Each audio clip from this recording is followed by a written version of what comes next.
किसी ज़माने की बात है कि एक चोर बादशाह के महल में चोरी करने के इरादे से गया।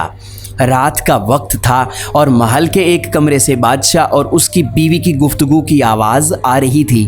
वो खड़े होकर सुनने लगा। अगरचे ऐसा सुनना गलत है, नाजायज़ है, चोरी है, लेकिन चोर तो चोरी ही करने आया था, तो उसे सुनने में क्या चीज़ माने होती।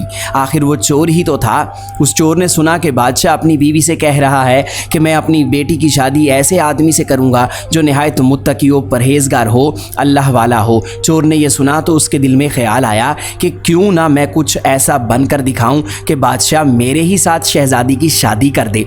दिल में एक हिर्स पैदा हो गई। अब वो चोरी करना तो भूल गया, लेकिन धोखा देने पर उतर आया। घर जाकर बहुत देर तक सोचने लगा कि किस तरह मैं इस बात में कामयाब हो सकता हूँ।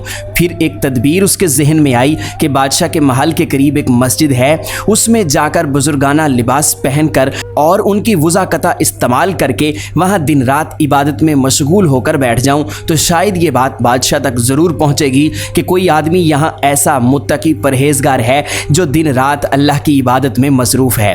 तो हो सकता है बादशाह की निगाह मेरे ऊपर पड़ जाए और मैं शहज़ादी से शादी के लिए चुन लिया जाऊँ।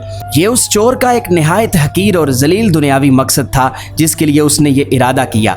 उसने अपने प्रोग्राम के मुताबिक बुजुर्गाना लिबास व पोशाक पहना, बुजुर्गों वाली वज़ाकता इस्तेमाल करके उस मस्जिद में जाकर नमाजें, ज़िक्र तिलावत, मुराकबा सब शुरू कर दिया।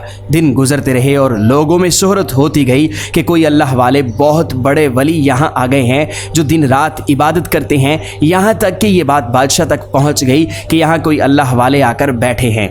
जवान ज़ुहद इबादत में लाजवाब, तकवा और तहारत में बेनज़ीर। जब बादशाह को ये बात मालूम हुई तो उन्होंने अपने इरादे के मुताबिक गौर व फिक्र शुरू कर दिया कि शहज़ादी के मुतल्लिक जो सोचा था उसके लिए इसी का इंतखाब क्यों ना कर लिया जाए। बादशाह ने इस सिलसिले में गुफ्तगू के लिए अपने वज़ीर को भेजा। वज़ीर उस शख्स के पास मस्जिद पहुंचा और बाद होकर उससे कहा कि मैं आपकी खिदमत आलिया में बादशाह की तरफ से एक पैगाम लेकर आया हूँ। उसने पूछा कि क्या पैगाम है। वज़ीर ने बताया कि बादशाह ने कई साल पहले यह फैसला कर लिया था कि वो अपनी बेटी का निकाह एक ऐसे शख्स से करेंगे जो बड़ा मुत्तकी व परहेज़गार हो, अल्लाह वाला हो, और वो उसकी तलाश में थे।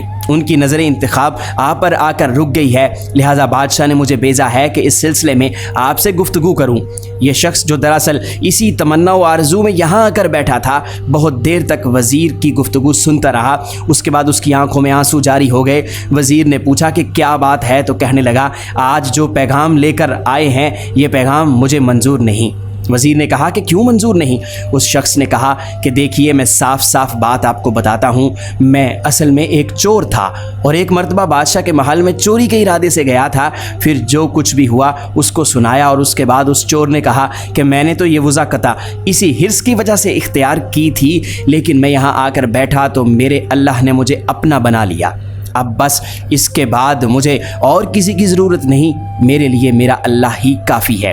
बेशक जब इबादत हो जाए, नमाज हो जाए, ज़िक्र हो जाए और हमारी दीगर इबादतें वाकई इबादतें हो जाएं, तो बेशक ये नमाजें और इबादतें इंसान को बुराइयों से रोकती हैं।